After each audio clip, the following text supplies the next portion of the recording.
Imagine this. You're scrolling through listings for a place to stay in Singapore. Maybe you've just started a new job in the CBD. Maybe you're here on a 6-month contract. Maybe you're just tired of flatmates and tiny rooms with walls so thin you can hear your neighbor's alarm before your own. You keep seeing the same pattern. Anything near town is either too small or too expensive. Tiny studios for the price of a car installment. Co-living spaces that are basically hostels with better branding. And then, there it is, a 1-bedroom condo, proper separate bedroom, decent living room, full kitchen, good location, walking distance to an MRT, older development, but facilities look okay. Pool, gym, security. The photos look surprisingly nice, bright, clean, neutral. Not luxury, but comfortable. The price, lower than everything else in the area. Not ridiculously cheap, just noticeably less. You click into the listing. The description is professional. The owner sounds reasonable, and yet something feels slightly off. You can't put your finger on it. The photos all feel a bit too generic. Every cushion perfectly placed. 0 personal items. Every shot taken from the same cautious angles. And when you scroll down to the reviews, there are hardly any. 1 short comment from 2 years ago. Nice unit. Convenient location. And then, nothing. No recent reviews. No details. No tenant complaints, but also no tenant praise. Just silence. You tell yourself, maybe it's just under-rented. Older condo, what? People like newer places now. You message the agent. They reply quickly. Viewing is easy to arrange. The price is good. The commute will be easy. You sign. You move in. And from the very first night, the condo feels wrong. Not dangerous. Not obviously haunted. Just wrong in a way that sits under your skin. Like you've stepped into a room that remembers something you don't. This is the story of the unit nobody rents. And the one person who stayed long enough to find out why. In a dense city like Singapore, people don't talk a lot about what has happened inside the walls around them. Most of us don't know who lived in our flats 10 years ago. We don't know who cried in the bedroom we sleep in now. We don't know what arguments happened in the kitchen, what secrets were whispered on the balcony, what final breaths were taken in the dark at 3 a.m. But the property market does have a term for it. In some countries, they call them stigmatized properties. Units where something happened. A suicide, a sudden death, a violent crime, a scandal so big it made the news, and then disappeared. On paper, the unit is fine, structurally sound. No water leakage, no structural cracks. Legally, it's safe to rent. Emotionally, spiritually, whatever word you want to use, is different. In Singapore, there's no official haunted tag on a listing. Instead, the history shows up in other ways. An asking price much lower than similar units. An owner unusually eager to close the deal. A security guard who looks at your unit number, hesitates, then just says, "You staying there, huh?" And nothing more. And sometimes it shows up in the strangest sign of all. The unit is always available, but almost no one ever stays long. For Jia Min, the unit was a blessing. She was 31, a UX designer who just landed a better paying job near Raffles Place. After years of rental rooms and sleeping behind curtains, she wanted her own space. Her budget was tight. Her standards were high. Her patience was running out. When she saw the listing, she thought it was a scam. 1 bedroom, city fringe, under market rate. Must be too good to be true.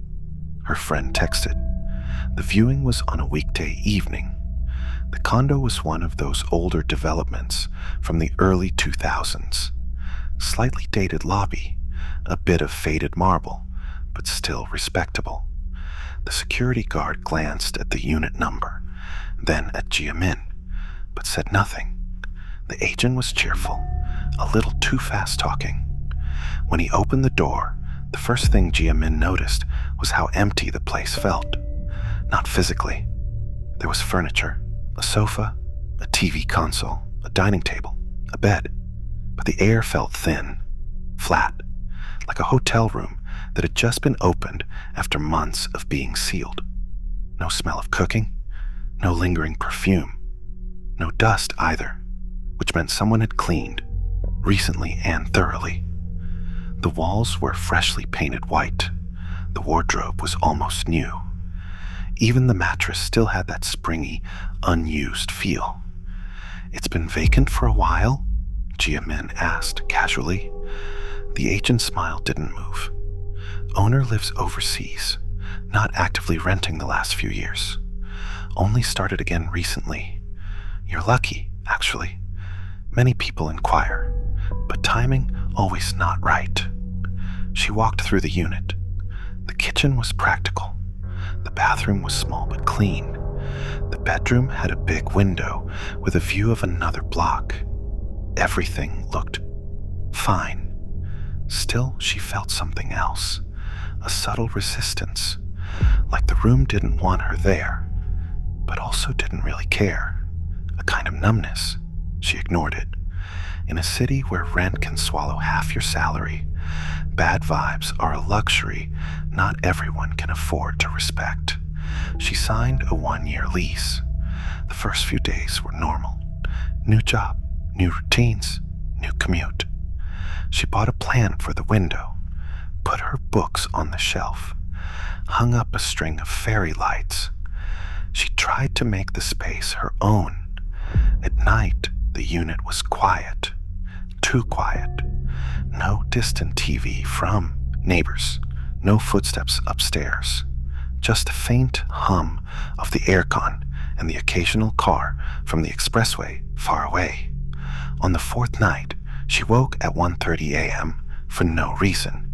The room was dark, still, and she realized something was off. It took her a few seconds to figure out what it was. The light from the corridor. She always slept with her bedroom door slightly open, enough that the soft glow from the living room and the tiny blue light of the router would leak in. Tonight, it was pitch dark. The router was off. The living room, it seemed, was completely black. She lay there, alert. Then she heard it, a soft sound, not from upstairs, not from outside, from her living room. Like someone quietly dragging their bare feet across the tiles, a slow, deliberate shuffle. Left, right, left. She held her breath, every muscle taut. Her first thought was practical. Someone broke in. How? The gate was locked. Main door also. She wanted to reach for her phone, but it was charging on the dresser, just out of reach. The sound continued. Not closer. Not further, just pacing, back and forth. Then, after maybe 30 seconds, it stopped. Total silence. Jia Min lay there for 10 minutes, counting her breaths. Finally, she forced herself to move. She switched on her bedside lamp, opened the door. The living room was empty. The router light was on again, blinking softly. Nothing was out of place. The main door was locked. The gate was secure. She checked the time. 1:43 a.m. She laughed once. Too high, too tense. New place nerves, she told herself. Back in bed, the quiet felt heavier. After that night, it became harder to tell what was normal and what wasn't. Her phone would sometimes be on the lock screen camera when she picked it up, as if someone had been trying to open it and double tap the button. The bathroom light would flick off for a second when she showered, then blink back on. The kettle would be warm in the morning. even though she was sure she hadn't boiled water since the previous evening. Little things, always just small enough to explain away, but the feeling built up, layer by layer, a presence that wasn't exactly threatening, but wasn't neutral either, like a gaze at the back of her neck whenever she sat at the dining table to work, like someone watching from the hallway when she brushed her teeth. She started leaving the TV on for background noise.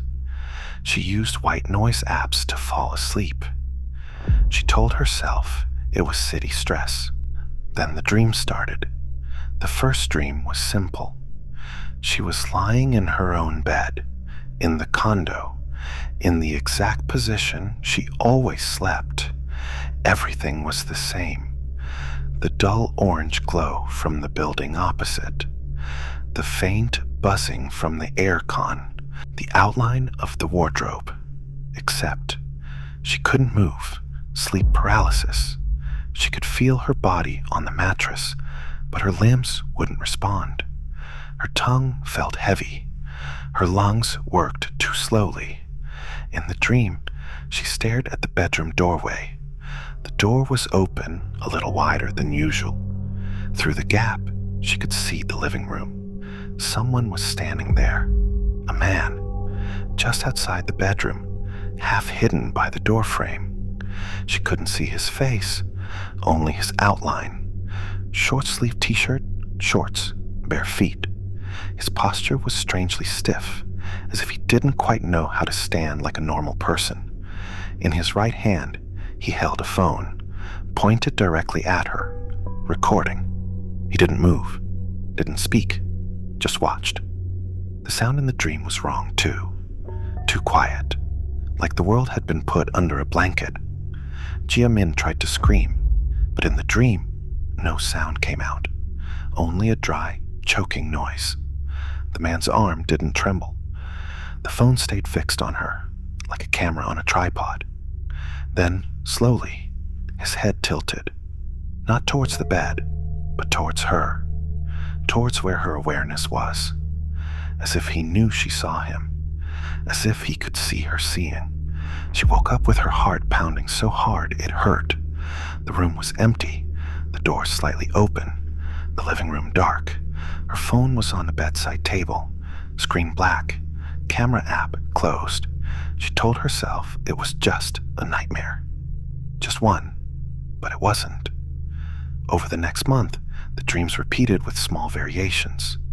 Sometimes the man was closer, sometimes further. Sometimes she couldn't see his hands, only knew he was holding something. Always watching, always silent. She stopped sleeping well. Her work suffered. Her friends noticed she was jumpier, more distracted. When they asked if everything was okay, she just said, "New job stress, that's all." She considered moving out, but the thought of breaking the lease, losing her deposit, starting the search again, it all felt overwhelming. Then, one afternoon, a random conversation cracked everything open. She was in the lift with an older auntie from the same floor, both juggling groceries. The auntie squinted at her. "You new tenant, huh?" she asked. "Yeah, moved in last month." "Which unit?" When Jia Min told her, the auntie's expression shifted. Barely, but enough. "Oh, that one," she said. There was a tiny pause before the next sentence. "Last time got man stay there. Alone. A bit, not right one." "What do you mean?" Jia Min asked. The door slid open. The auntie wheeled her grocery trolley out. "Never mind, La. Old story. You don't think so much. Just, if cannot sleep, go downstairs, walk a bit. Don't stay inside too long." It was a casual sentence, but it lodged in Jia Min's mind like a splinter. That night, instead of watching Netflix, she did what so many of us do when something doesn't sit right. She Googled her condo name, her block number, the word death, the word case, the word police. At first, nothing. old launch articles, property reviews, forum threads about whether the maintenance fees were worth it. Then, on page 3 of the search results, she found it. A brief local news article from almost 4 years earlier. The headline didn't mention her unit number. It just said, "Man found dead in condominium unit after neighbors report foul smell." The article was clinical. A man in his 40s, living alone. No sign of forced entry. No criminal element suspected. Death believed to be self-inflicted. Neighbors had complained of a smell. Security footage showed him returning home alone one evening. No one else seen entering or leaving the unit before he was found. There was a single photo of the corridor, blurred doors, a stretch of beige tiles, a fire hose cabinet. Jia Min stared at the image. She recognized the exact layout, the position of the emergency exit sign, even the dent on the wall near the corner. It was her floor, her block, her corridor. She checked the date, 3.5 years ago. She checked the floor number mentioned. It matched hers. Her stomach sank. She zoomed into the photo, pixelating it until it was a muss of colors. Still, she felt sure. The door in the photo, it was her door. Sleep became almost impossible after that. It wasn't just the dreams now. It was the knowledge. She replayed the article in her mind, over and over. A man, living alone, walking into the unit one evening. No one else going in. No one else leaving. How long did he lie there before anyone noticed? What had he been doing before? Scrolling his phone, watching something on his laptop, watching someone? She kept thinking about the way he'd been described. A bit not right one. What did that mean? Strange behavior, odd hours, too many delivery packages, too many visitors who never use the front gate.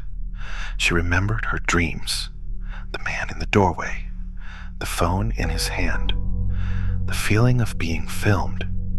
She started noticing tiny details around the condo she had never really looked at too closely. A hole in the ceiling of the living room that had been patched and painted over, almost invisible unless the light hit it at the right angle. A slightly lighter rectangle of paint on the bedroom wall, a place where something had once hung. A pair of unused screw anchors above the bathroom mirror. Places where cameras could have been. Places where cameras might have been removed. Places the unit itself might still remember. When she finally confronted the agent, his first reaction was defensiveness.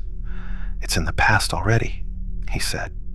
"Unit renovated, cleaned, blessed. Many people want to rent, you know. You got good price." "You didn't tell me someone died there," Jia Min said. Silence. Then, "Legally, we don't have to, unless you ask. If we say, then nobody will rent, right? But you see, you're staying, you're okay." She wasn't okay. Not with the dreams, not with the sounds, not with the knowledge that she was sleeping in the same bedroom, under the same ceiling, where a man had died alone, and possibly recorded others before that. She asked finally, "Was there anything else? Cameras? Complaints? Police investigation?" The agent's voice dropped. "Off record. There were rumors. Some tenants before said they saw holes, like camera holes. But police came, took whatever they needed. Case closed. Now, nothing. If you keep thinking, of course you will feel scared. Have other people stayed since then? A few short-term. Some left early. Personal reasons. You know la, people nowadays." He said it so casually. Personal reasons. Anxiety. Nightmares.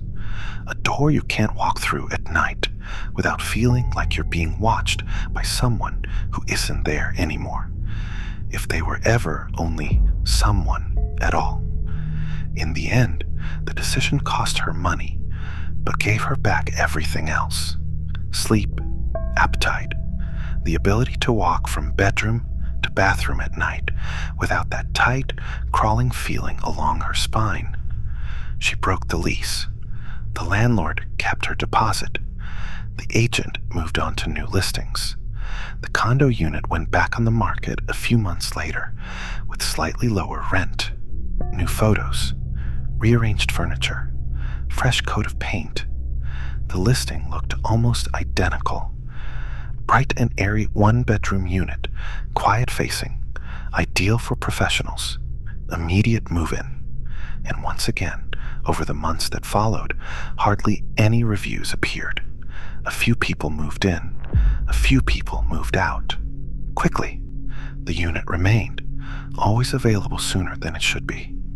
On paper, it was just another address. In reality, among residents, it slowly became something else. That unit, people would say in the lift, the one nobody stays long in.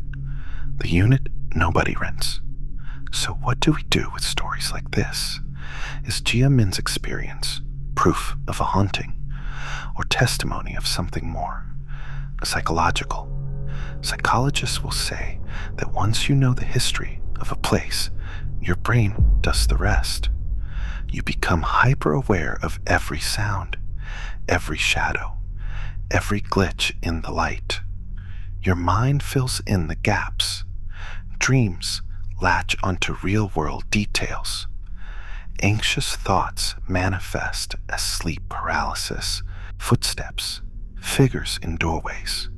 Spiritual practitioners will say something different, that sudden, lonely deaths can anchor a soul, that secret violations, like hidden recordings, stalking, voyeurism, leave a stain you cannot paint over, that a place can become saturated with unprocessed fear, shame, desperation, not just from the person who died, but from everyone they hurt. They'll tell you some units need more than new furniture. They need cleansing, prayers, time. Maybe they're both right. Maybe some units are truly haunted in ways we don't have words or instruments to measure. Maybe others are haunted only by our knowledge of what happened there. Maybe there's no real difference in terms of how it feels at 3 a.m. when you're lying in bed, heart pounding, certain that something is standing just outside your bedroom door, because your nervous system doesn't care whether the footsteps are real or in your head. It only knows that something feels wrong, and sometimes that's enough reason to leave. So what do you think? Can a unit absorb the energy of what happened inside it until future tenants feel it without knowing why? Can crime and loneliness cling to walls the way smoke clings to curtains? Or is it all memory and suggestion, stories we tell ourselves, shaping how we experience perfectly normal rooms? Would you live in the unit nobody rents if the price was right? Let us know in the comments below. And if you're ever hunting for a place and something about a unit feels off, even if the photos are perfect, even if the price is tempting, even if the agent says, "Aya, don't think so much," maybe listen to that feeling, because some discounts aren't just about the market. Sometimes they're about the history that doesn't appear in the listing description. If you like this story, subscribe for more true and true-inspired ghost stories from across Asia. Until next time, stay safe and stay aware.